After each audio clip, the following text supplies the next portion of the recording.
Joining us today for a guest conversation is Molly. Molly Wheatley is a fifth grade teacher and teacher business coach who helps educators turn their expertise into profitable side hustles with Teachers Pay Teachers and tutoring. Through her signature programs, including From Zero to Cha-Ching and Tutorpreneur Academy, she guides teachers in building sustainable year-round income. On her YouTube channel and social media, Molly shares actionable strategies to help educators grow their businesses without burnout. Today's conversation will really hit the spot if you are a TPT seller who's also in the classroom. Molly is still in the classroom and running not just one teacher business, but two. And how does she make that work? She makes it work through systems. She has gone on a hiring help journey, having to slow down to speed up to get systems in place so that she can build a sustainable and profitable business that will serve her long term. You're listening to Your Win-Win Teacher Business, a podcast for teacher authors who want to make a big impact in the world for teachers and students and have fun doing it. I'm your host, Janice Cook, here with a pep talk to start your week off strong. Some seasons of running a business feel hard and sticky, but it shouldn't feel like that all the time. Let's make your business a win-win together. Hey, Molly, thanks for coming on the podcast today. Hey, Janice, thanks so much for having me. I am so excited for you to share your win-win teacher story because this time of year is just so hard, especially as a classroom teacher. This is such a low energy time of year, and we have some big decisions on our desk as we kind of turn the page into summer. So you are the perfect person to chat to today. Can you tell us about how you got started with your teacher business in the first place? Absolutely. Like any teacher, I felt like I wasn't making enough money, even though I'd done the hard work of rolling up my sleeves and getting multiple master's degrees.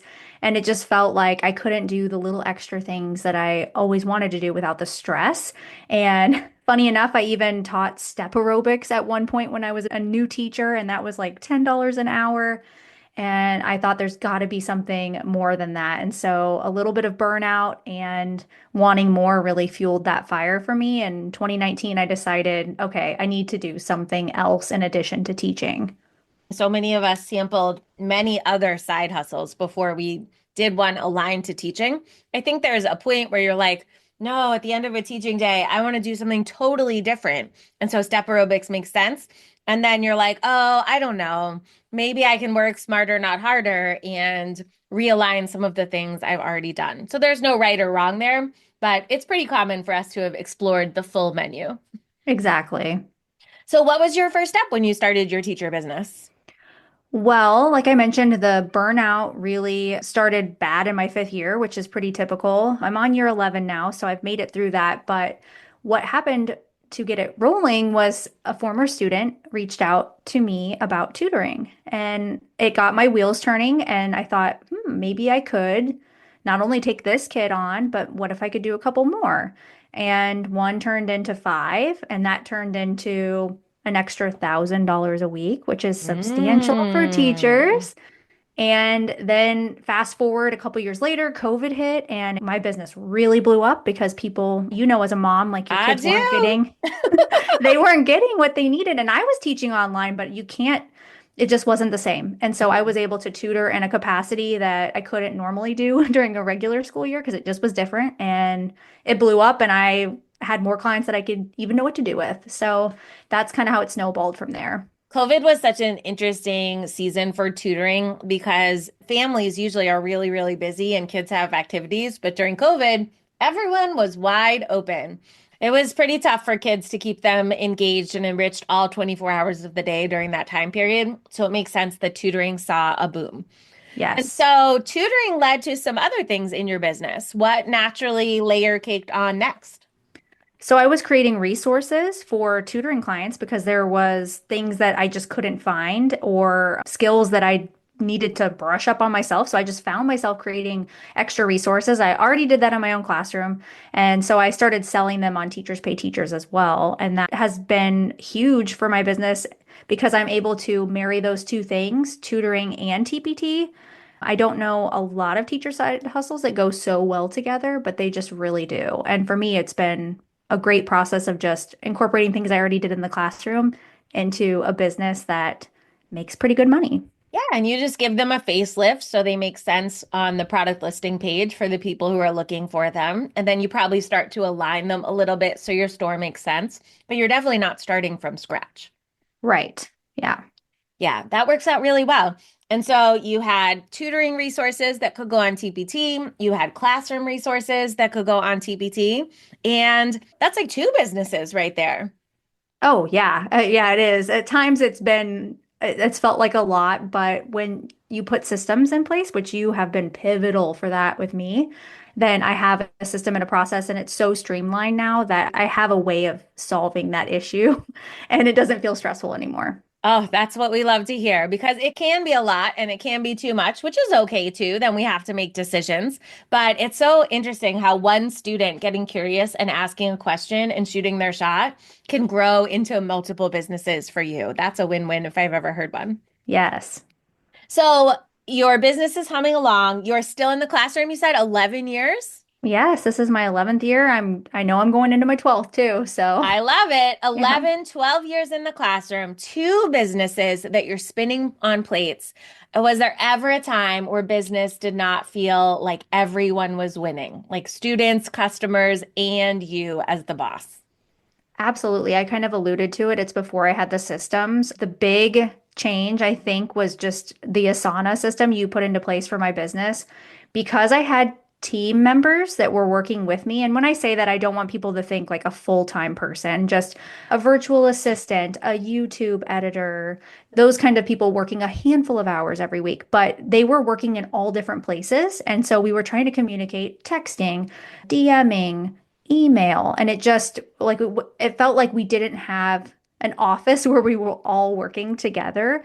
And once I heard about you through another teacher business owner and you transformed her business, I was like, I have to get on your list. And there was a wait list for it because you're amazing.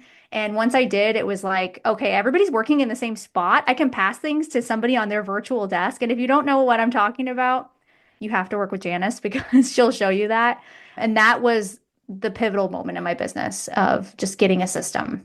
That's so funny because that's a lot of how my business works is through the word of mouth machine where someone will say, I don't know what you did for Molly, but I want, it's like you're ordering a number seven in the drive-through.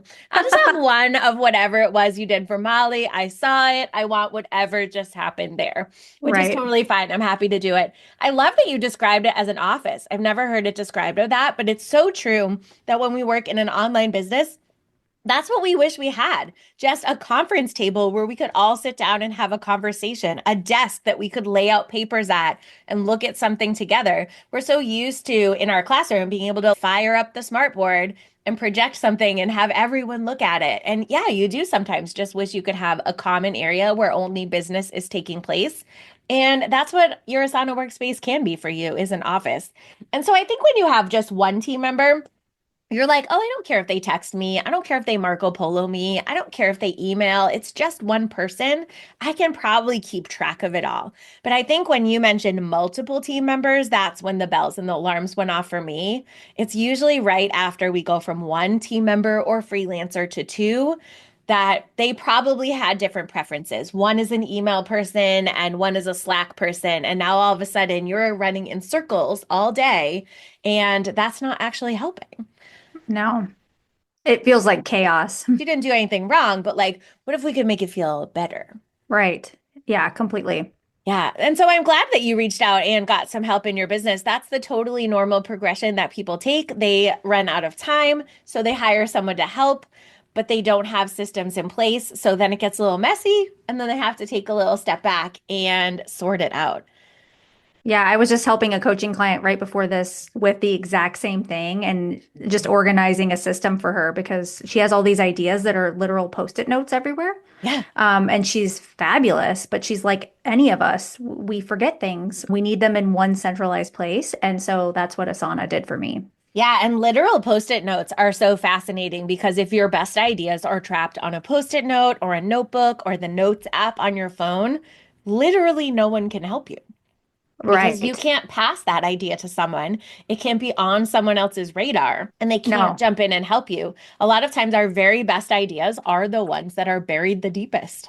Right. It becomes too nebulous and we need an organizational system. Yeah, I love when people are brain dumping straight into Asana, like kind of in the parking lot that we made them, because sometimes I will see someone type in a great idea and like my mind's already on chapter three. I'm like, oh, that would work so well with this, and we could do that. And you can start to gather the bits and pieces to move that into motion before they're even ready.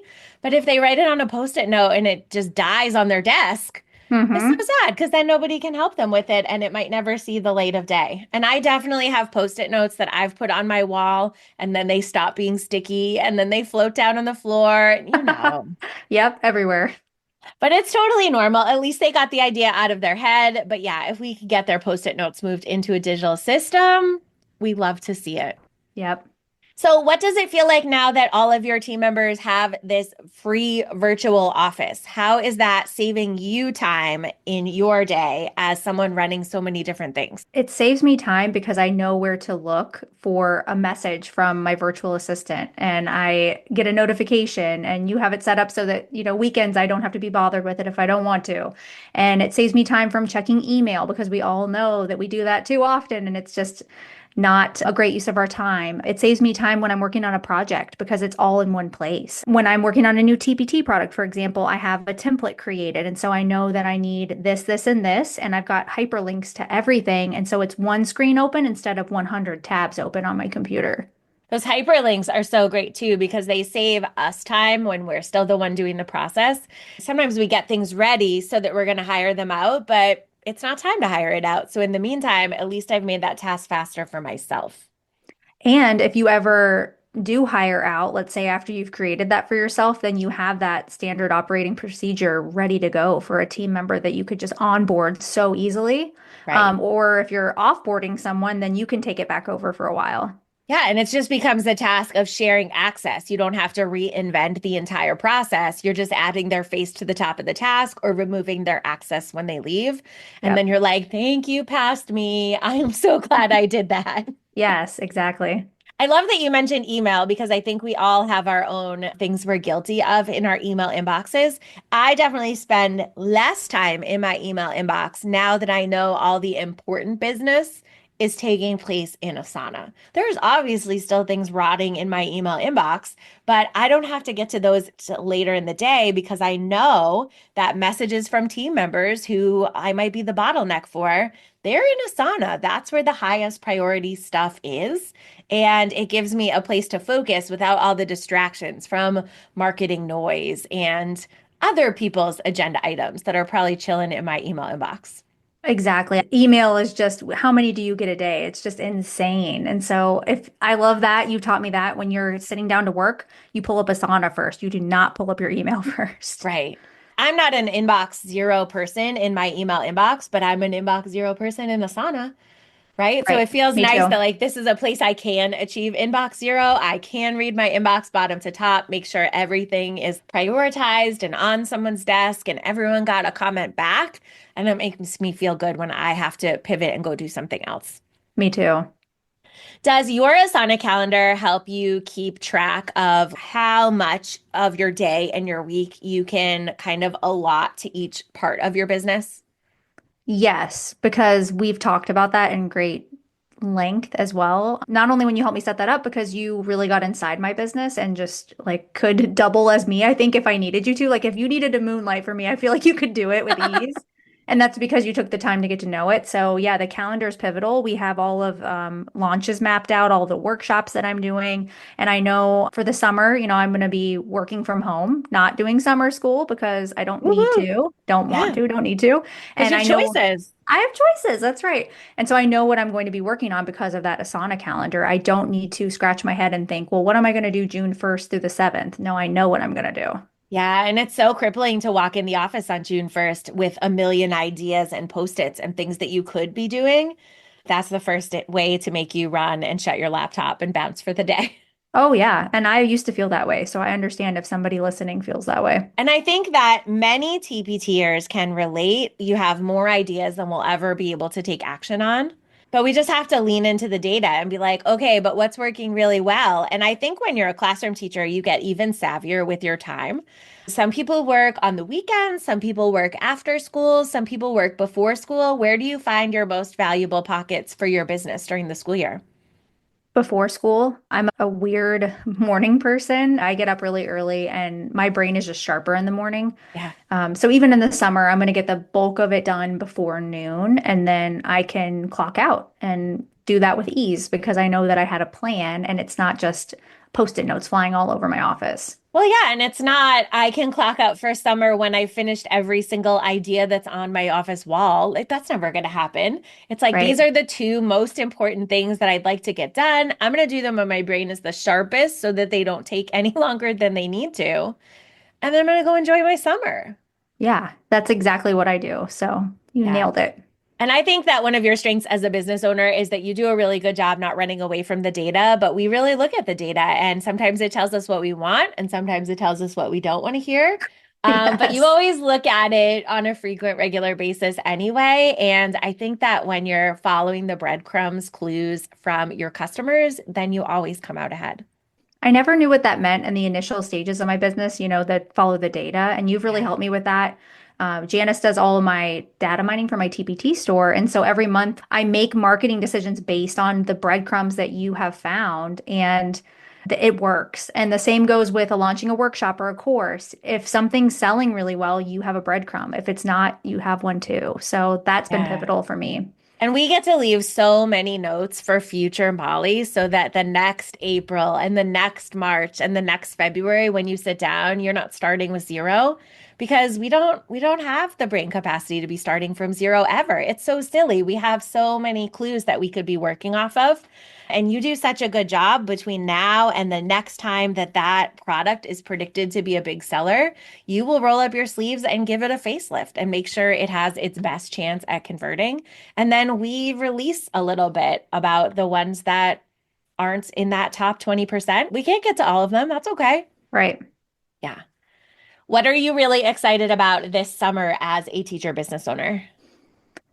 I am really excited about all of the workshops that you helped me plan out. We figured out a workshop model just works so well for my business, and we have them all planned out. So I'm looking forward to just recreating the ones I know that are good sellers and then creating a couple new things that are going to get tested out based on data.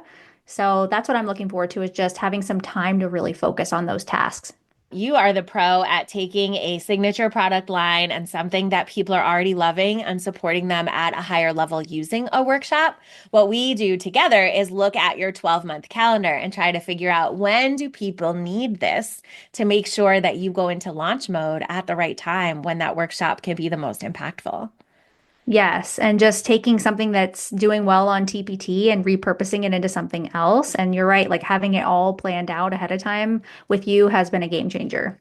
Yeah, I have really enjoyed seeing your business get more specific over the years in like every April, this is what my audience asks me for. And every January, this is what my audience naturally wants. And I think that probably helps with the focus a little bit because you always have like multiple accounts and multiple businesses and so many different people vying for your attention. It's not a bad thing. But I think that following the data is the only way we're going to keep your head on straight so that you can serve everyone at the time of year that they need you the most.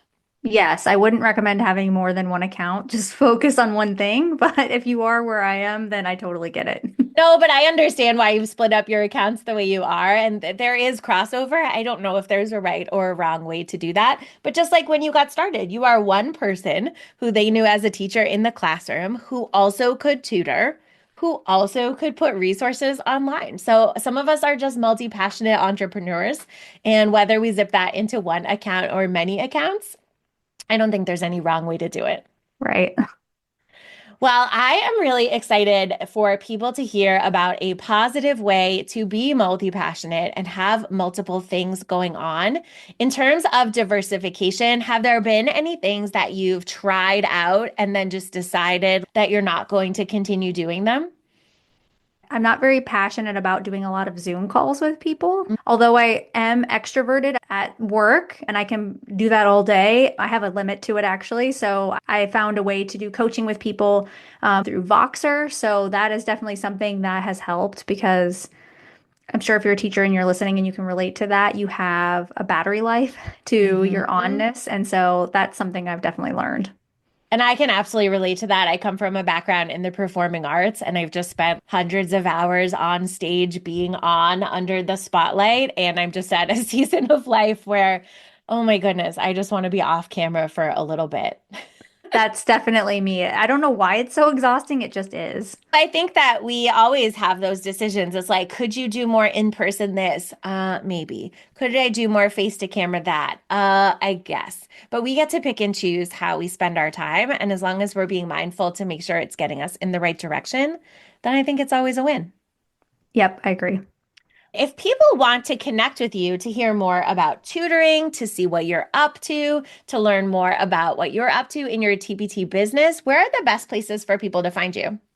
So Instagram, number one, because you can send DMs and just to have a real conversation with me. So Mhm. my handle over there, I'm sure you'll link it, but there's an A between my first and last name. So it's just Molly A. Wheatley. DM me, tell me that you listened to this. I would love to hear from you and hear about your business. I'm on TikTok too. I love TikTok, but we never know the status of TikTok. And the DMing over there is a lot more cumbersome. So So true. and then YouTube, I have hundreds of videos at this point, and my channel is Molly Wheatley. So check it out there if you're interested in growing a tutoring business or you want to learn more about ways to create a workshop and add on to your TPT store. I have lots of videos. Yeah, I think your YouTube channel is such a good visual representation of how you marry those two together because there's some people right now that might be listening that have a teachers pay teachers store and they've never thought of taking all the resources that they've already created and used them with students. It's not all or nothing. We don't have to be in the classroom 5 days a week. There are so many ways that you can still have that touch point with students and probably use resources that you already have on your computer too. Oh, absolutely. And you can test them out with a tutoring client and see where you maybe need to fix something, and then you can make content for that. I mean, it's such a win-win. Absolutely. And you work with a lot of other tutors. Are most of the tutors that you work with in the classroom still full time, or do they have a variety of scenarios? A variety of scenarios. I think the number one person is usually looking for a way out of the classroom, Mhm. which is interesting because I'm still in the classroom, but I've had many students that that was their goal.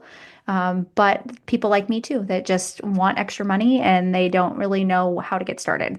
I think the path out of the classroom can be really scary because you think you have to go from zero to this dollar amount that you're making. But I think tutoring is an example of something that allows you to build a little bit of a runway. And I think that you still being in the classroom shows people what a sustainable tutoring income might look like while you're still in the classroom. And it makes that first step towards their ultimate goal of possibly leaving a little less scary. Right. Could you do it for a year and save all that money, and then leave the classroom? There's so many options with tutoring and it pays you right away versus TPT. It might sit for a while and not make a sale. Tutoring, I can get paid today if I wanted to. Right. And my last 2 years in the classroom, I actually found that because I was doing a little bit of teaching on the side and I was getting paid weekly, I had that like positive feedback dopamine Hmm. loop that was just enough to shake things up that I was able to stay in the classroom just a little bit longer. Oh, wow. That's a really good perspective. I'm sure a lot of people need to hear that right now. Molly, it was so good to have a coffee chat for me. I know you're super busy. I really appreciate you spending this time tonight. Oh, I loved every minute of it. So thanks for having me. Thanks for making this podcast a part of your day. Do you have a win-win teacher business story you'd like to share? Head to cookfamilyresources.com/podcast to find my guest application. I'll also leave that link in the show notes for you. See you in the next episode.